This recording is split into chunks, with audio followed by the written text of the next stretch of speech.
Everyone, welcome back to Mamta Newal tutorial. और guys इस video के अंदर हम करेंगे क्लास 6 का जो चैप्टर 4 है उसके ऊपर बात। ठीक है, क्लास 6 में जो चैप्टर 4 है उसका नाम है सॉर्टिंग मटेरियल्स। जो हम क्या कर रहे हैं, सॉर्ट कर रहे हैं। सॉर्ट का मतलब होता है सेपरेट करना, यानी सॉर्टिंग मटेरियल इनटू ग्रुप्स। हम मटेरियल्स को सॉर्ट करके उनको अलग अलग करके किस में, ग्रुप्स में डाल रहे हैं, जिससे हमारी जो स्टडी हो सके, उन मटेरियल्स के बारे में हम पढ़ सकें, वो अच्छे से कर पाएंगे। ठीक है, तो ये हमारा मेन पर्पस है इसका कि हमें क्या करना है, सॉर्टिंग करनी है मटेरियल्स के।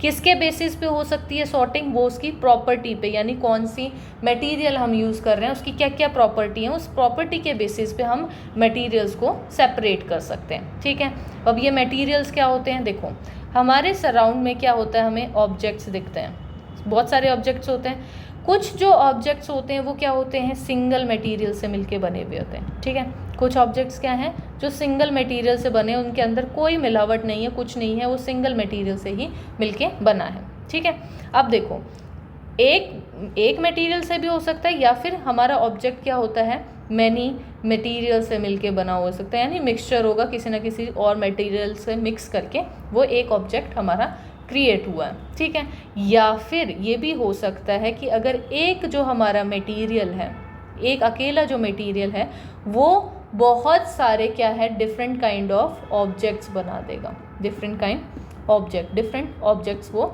बना सकता है। ठीक है, यानी हमारा जो ऑब्जेक्ट है वो क्या है, किससे मिलके बना हुआ था, मे बी वो सिंगल मटेरियल से मिलके बना हो, मे बी एक से ज़्यादा मटेरियल हो तो यानी मैनी मटेरियल्स रिक्वायर्ड होगा, या फिर अगर अकेला एक मटेरियल है वो भी क्या हो सकता है, अकेला मटेरियल भी बहुत सारे टाइप के ऑब्जेक्ट्स को बनाने में हेल्प कर सकता है। ठीक है, इसको करने के लिए, इसको समझने के लिए हमें सबसे पहले क्या पता होना चाहिए, प्रॉपर्टीज़ पता होनी चाहिए। यानी प्रॉपर्टीज़ क्या होती हैं हमारी मटेरियल, प्रॉपर्टीज़ ऑफ मटेरियल्स हमें पता होना चाहिए। इसके लिए, इसको समझने के लिए सबसे पहले आप ये समझो कि हमें क्यों प्रॉपर्टीज़ ही क्यों देखनी है, मटेरियल्स की ज़रूरत क्या है हमें प्रॉपर्टीज़ देखने की। देखो, अगर हमें मान लो एक गिलास बनाना है, ठीक है, एक गिलास बनाना है जिसके अंदर हम पानी को पोर करके रख सकें, या पानी को उसको स्टोर करके रख सकें। ठीक है, इसमें वाटर रहना चाहिए। तो क्या हम इसको किसी भी क्लॉथ से बना सकते हैं, क्या हम किसी भी कपड़े से इसको बना सकते हैं, नहीं बना सकते हैं। क्यों, क्योंकि अगर हमने कपड़े से बनाया तो कपड़े के अंदर क्या होते हैं, छेद होते हैं, पोर होते हैं, और उन पोर से क्या होगा, ये सारा का सारा पानी हमारा बाहर निकल जाएगा, वो रुकेगा ही नहीं उसमें। तो ये क्या डिपेंड करता है, मटेरियल क्या डिपेंड करता है कि क्या पर्पस है उस ऑब्जेक्ट का, उस हिसाब से हमें मटेरियल चूज़ करना पड़ता है इसमें। ठीक है, यानी अगर हमें एक स्टील का अगर गिलास बना रहे हैं तो वो स्टील का गिलास सही है, बिल्कुल सही है, वो उसको स्टोर करके रख सकता है। लेकिन अगर हम क्लॉथ का ग्लास बना रहे हैं, किसी भी फाइबर का ग्लास बना रहे हैं, तो वो प्रॉब्लम देगा, क्योंकि वहाँ पे वो उस पर्पस के लिए वो सही नहीं है। तो वो डिपेंड करता है कि हमारा ऑब्जेक्ट का पर्पस क्या है, उस हिसाब से हम मटेरियल चूज़ करते हैं। ठीक है, अब प्रॉपर्टीज़ की बात करते हैं। पहली प्रॉपर्टीज़ होती है हमारी अपीयरेंस, यानी सबसे पहले हमारा दिखता कैसा है। अगर अपीयरेंस उसकी चमकदार हो, ठीक है, शाइनी हो, या फिर हम इसको ये भी बोल सकते हैं लस्टर हो, अगर उसके अंदर लस्टर है, चमक है, तो हम उसको किस में कंसीडर करते हैं, मेटल्स के अंदर कंसीडर करते हैं। ठीक है, तो जो मटेरियल जो लस्टर होते हैं वो ज़्यादातर क्या होते हैं, यूजुअली क्या होते हैं, मेटल्स होते हैं। जैसे कि हमारे पास इसका एग्जांपल क्या है, आयरन है, आयरन होता है, कॉपर होता है, एल्यूमिनियम होता है। ठीक है, ये सारे के सारे क्या हैं, ये सारे के सारे मेटल्स हैं। और हमारे पास गोल्ड है, तो ये क्या है, इनके अंदर एक अपनी चमक होती है। ठीक है, लस्टर होना ज़रूरी होता है, तो इसलिए हमारे पास ये शाइनी होते हैं, थोड़ा शाइनी सरफेस होता है। कभी कभार क्या होता है इसके अंदर, एयर और मॉइस्चर की वजह से, इन दोनों के एक्शन की वजह से इनका जो सरफेस होता है वो डल हो जाता है। ठीक है, यानी हमारे पास ये एक बॉक्स है, ये एक चीज़ है, ब्लॉक है किसी का, यानी जैसे कॉपर का ब्लॉक है। ठीक है, तो ये हमारे पास क्या है, कॉपर का ब्लॉक है। तो इसके अंदर हमारे पास क्या है, बाहर का सरफेस हमारा ख़राब हो गया और ये डल हो गया, तो इसका ये मतलब नहीं है कि अब ये मेटल नहीं बचा, नहीं। अगर आप इसको काटोगे, बीच से अगर काटते हो ना, दो हिस्सों में टूटेगा, ये ऐसे दो टुकड़ों में आ जाएगा, तो ये वाला जो हिस्सा होगा ना जहाँ से कटा है, वहाँ पे ये अभी भी उतना ही शाइनी होगा, उतना ही चमकदार होगा। तो इसीलिए हम इसको क्या कह रहे हैं, ये जो चमक होती है इससे हम क्या बताते हैं कि ये हमारा एक मेटल है। ठीक है, सब कभी कभार क्या होता है, सिर्फ ये प्रॉपर्टी नहीं होती हमारी, और भी बहुत सारी, यानी हार्डनेस। कई बार हम हार्डनेस से भी डिफाइन करते हैं। देखो हार्डनेस में क्या डिफाइन करते हैं, एक तो हमारा सॉफ्ट होगा। अगर मटेरियल हमारा सॉफ्ट है, सॉफ्ट का मतलब क्या है कि वो मटेरियल कंप्रेस हो सकता है, बहुत इजीली कंप्रेस हो जाएगा, या फिर स्क्रैच उसके अंदर बहुत जल्दी से आ जाएंगे, स्क्रैच इजीली हो जाएगा। ठीक है, अगर ये इजीली हो जाता है तो इसका मतलब क्या है, वो हमारा जो ऑब्जेक्ट ले रहे हैं या फिर जो मटेरियल हम ले रहे हैं वो काफ़ी सॉफ्ट मटेरियल। जैसे कि एग्जांपल क्या है, स्पॉन्ज ईजिली कंप्रेस हो जाता है, बहुत ईजिली दबा लेते हो आप स्पॉन्ज को। कॉटन भी हमारे पास बहुत ईजिली दब जाता है। तो ये हमारे पास किसके हैं, सॉफ्ट के एग्जांपल।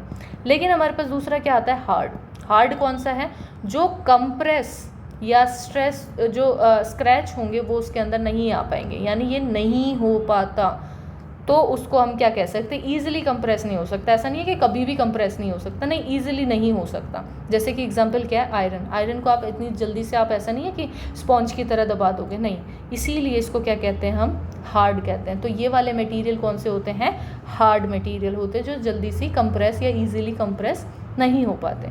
ठीक है, कुछ और प्रॉपर्टीज़ क्या होती हैं, तीसरी प्रॉपर्टी होगी सॉल्यूबल। कोई चीज़, जैसे हमारे पास एक, हमने ये बीकर लिया है, इसके अंदर हमने पानी ले लिया, पानी के अंदर हमने क्या डाल दी, शुगर डाल दी, और शुगर को हमने हिलाया, तो वो थोड़े टाइम के बाद आप देखोगे आपको खाली पानी दिखेगा और शुगर नहीं दिखेगी। तो ये क्या चीज़ है, ये सॉल्यूबल है, यानी हमारी जो शुगर थी वो क्या है, सॉल्यूबल है। सेम ऐसे ही शुगर की जगह अगर आप सॉल्ट ले रहे हो तो सॉल्ट भी वही चीज़ है, पानी के अंदर आपने सॉल्ट डाला, थोड़े टाइम बाद आप देखोगे, उसको हिला के देखोगे कि उसके अंदर अब सॉल्ट नहीं रहा, दिख नहीं रहा। ठीक है, वो घुल गया उसके अंदर। तो जो भी चीज़ अगर प्रॉपरली डिसअपीयर हो रही है, ठीक है, या फिर हमारे पास क्या चीज़ है, डिज़ोल्व हो रही है, कंप्लीटली डिज़ोल्व हो रही है, तो हमारे पास इन दोनों, अगर ये दो चीज़ हो रही हैं तो उसको हम क्या कहेंगे, सॉल्यूबल बोलेंगे, ये पानी के अंदर सॉल्यूबल है। ठीक है, दूसरा हम क्या कह सकते हैं, अगर हम इसके अंदर एक बीकर के अंदर सॉइल लेते हैं, ठीक है, क्या ले रहे हैं हम, सॉइल, तो सॉइल, और यहाँ पे हमारे पास ये पानी है, तो सॉइल के अंदर आप कितना ही हिला लो, पानी के अंदर सॉइल को आप कितना ही हिला लो, थोड़े टाइम बाद आप देखोगे सॉइल नीचे जमी मिलेगी, आपको अलग से दिख जाएगी, पानी यहाँ पे होगा और सॉइल हमारी यहाँ पे मिलेगी। तो ये क्या है, मतलब हम क्या है, अभी भी दोनों कंपोनेंट्स को देख सकते हैं, तो दिख रहे हैं, यानी जो कंप्लीटली डिसअपीयर ना हो, जो कंप्लीटली डिसअपीयर नहीं होती, उनको हम क्या कहते हैं, इनसॉल्यूबल बोलते हैं। उनको क्या कहते हैं, इनसॉल्यूबल बोलते हैं। ये क्या है, इनसॉल्यूबल है वाटर के अंदर। तो दो प्रॉपर्टी होती हैं, एक सॉल्यूबल प्रॉपर्टी होती है, एक इनसॉल्यूबल प्रॉपर्टी होती है। ठीक है, अब ऐसा नहीं है कि वाटर हर एक चीज़ को डिज़ोल्व कर लेता है। जैसे वाटर के अंदर अगर हम ऑयल प्लस वाटर करते हैं तो क्या ये दो लिक्विड है, दोनों लिक्विड ये तो मिक्स हो जाने चाहिए थे, लेकिन नहीं होता। अगर आप थोड़े टाइम के बाद उसको रख दो, जैसे आपने हिला दिया, बहुत अच्छे से हिला दिया, और थोड़े टाइम के लिए रख दोगे तो क्या है, ऑयल की एक सेपरेट लेयर ऊपर बन जाती है। ठीक है, ये सेपरेट लेयर क्या दिखाती है कि ये इसके अंदर मिक्स नहीं हुआ, आपको अलग से दिख रहा है, घुला तो नहीं ना उसके अंदर, कंप्लीटली डिसअपीयर हो जाएगा तो ही हम उसको सॉल्यूबल बोलेंगे। तो ये भी हमारे पास इनसॉल्यूबल होता है, क्यों, क्योंकि इसकी भी एक अलग से लेयर बन गई है। ठीक है, इतना समझ में आया। नेक्स्ट हमारी जो प्रॉपर्टी होती है, ठीक है, यानी हमारी जो फोर्थ प्रॉपर्टी है वो है, कुछ चीज़ें, कुछ मटेरियल जो होते हैं वो फ्लोट करते हैं।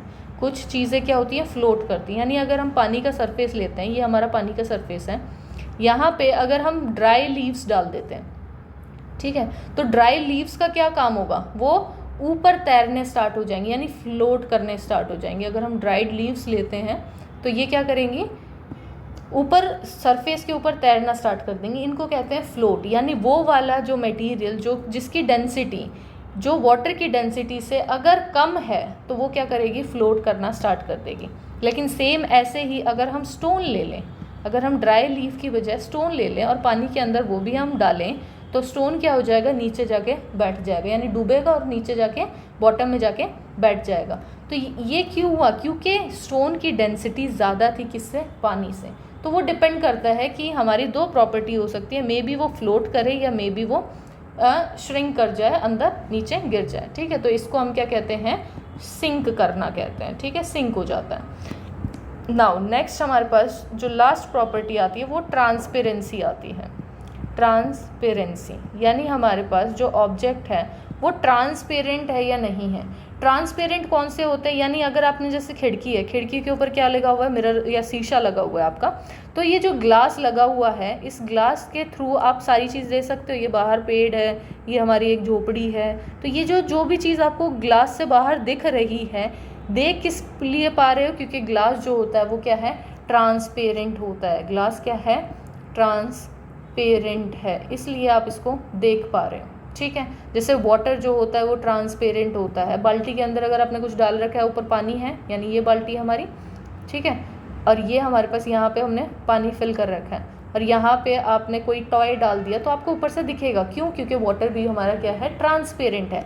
एयर जो होती है वो भी ट्रांसपेरेंट है, क्यों, क्योंकि हमें इसके थ्रू दिख रहा है, सारी चीज़ें आपको दिख रही हैं, तो वो क्या है हमारे पास, ट्रांसपेरेंट, जिसके थ्रू आप क्लियरली बिल्कुल अच्छे से आप देख सको, उसको हम ट्रांसपेरेंट कहते हैं, ठीक है।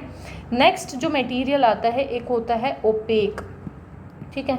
ओपेक मटेरियल कौन सा होता है, जिसके आर पार आप देख नहीं सकते, यानी आपको कुछ भी नहीं दिखेगा उसके आर पार, कोई भी चीज़ आप देख ही नहीं सकते, बिल्कुल ही नहीं देख सकते। जैसे कि हमारे पास एग्जांपल क्या है, वुडन बॉक्स, ठीक है, लकड़ी का एक डब्बा है, आप उसके आर पार बिल्कुल भी नहीं देख सकते। कार्डबोर्ड है, कार्डबोर्ड के बाहर आप मतलब उसके थ्रू आप नहीं देख सकते। तो ये एक सारी चीज़ क्या होती हैं, ओपेक ऑब्जेक्ट्स होते हैं, यानी ओपेक मटेरियल, ऐसा मटेरियल जिसके आप आर पार बिल्कुल भी ना देख सको, तो उसको हम ओपेक बोलते हैं, ठीक है। एक और ऑब्जेक्ट, एक और मटेरियल होता है जो कि होता है ट्रांसल्यूसेंट, ठीक है। ट्रांसल्यूसेंट कौन सा होता है, जिसके आर पार आप देख भी सकते हो और आप नहीं भी देख सकते। मतलब क्या है कि यानी जैसे अगर हमारा एक पेपर है, इसके ऊपर ना थोड़ा सा ऑयल का पैच लगा दो आप, ठीक है, थोड़ा सा ऑयल का पैच अगर लग जाता है, ये क्या है, ऑयल पैच है, ठीक है। अब ये क्या हुआ कि ये वाला हिस्सा जो होगा उसका, ये हल्का सा ट्रांसल्यूसेंट हो जाएगा, यानी आपको थोड़ा बहुत दिख रहा है उसमें से, लेकिन क्लियरली नहीं दिख रहा, ठीक है।